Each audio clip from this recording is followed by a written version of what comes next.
مساء الهنا والسعادة على كل ركاب أتوبيس 6. معاكم ليلى أحمد، وإحنا دلوقتي في محطة أبيض وأسود. لكل الناس المتعلقة بالأبيض والأسود، ولكل الناس اللي غاوية قهوة وشاي وحكي ودردشة ولعب، تعالوا النهاردة أخدكم في حلقة جديدة من أبيض وأسود. بس هطلع فاصل صغير ونرجع نبدأ حلقتنا مع بعض. اوعوا تروحوا في أي حتة. ذاكر يا انت ذاكر يا بيه. ورجعنا لكم من الفاصل واحنا لسه في اتوبيس 6 ومحطة ابيض واسود. ايه رأيكم اخدكم النهاردة في رحلة قصيرة كده لمطاعم وكافيهات وقهاوي وسط البلد القديمة؟ ودي ما كانتش اماكن بس للدردشة، دي اماكن للدردشة واللعب وساعات كتير للتمرد.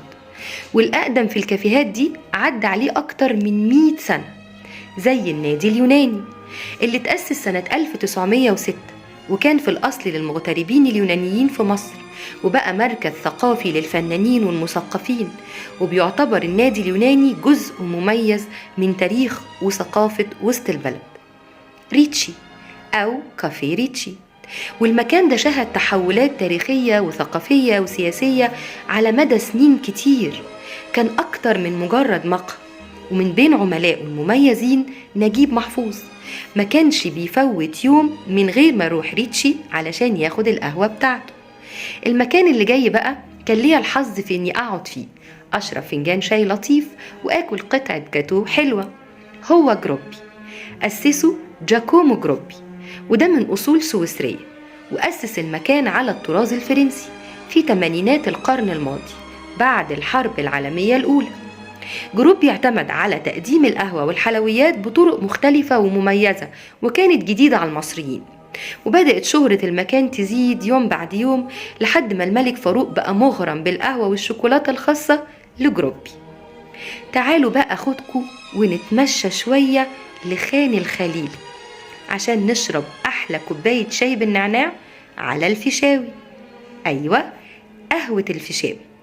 قهوة الفيشاوي قصتها بدأت سنة 1797 ببوفيه صغير أنشأه الحاج فهمي علي الفيشاوي في قلب خان الخليل، وقدر بعد كده إنه يشتري المتاجر اللي حواليه ويحولها لمقهى كبير.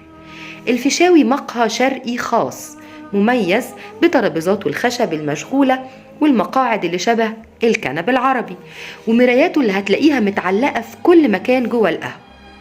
المقهى كمان بيضم تحف وإهداءات من أمراء ووزراء على مر التاريخ. في مقهى الفيشاوي كتب نجيب محفوظ ثلاثيته، وقعد على المقهى ده مفكرين مهمين جدا على مر التاريخ، ابتداء من جمال الدين الأفغاني ومحمد عبده.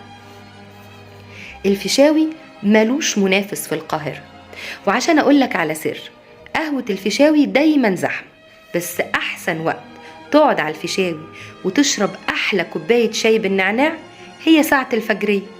اوعى تفوت ده. خلصت حلقتنا، استنوني في حلقة جاية. كانت معاكم ليلى أحمد، سلام. ذاكر يا انت ذاكر يا بيه.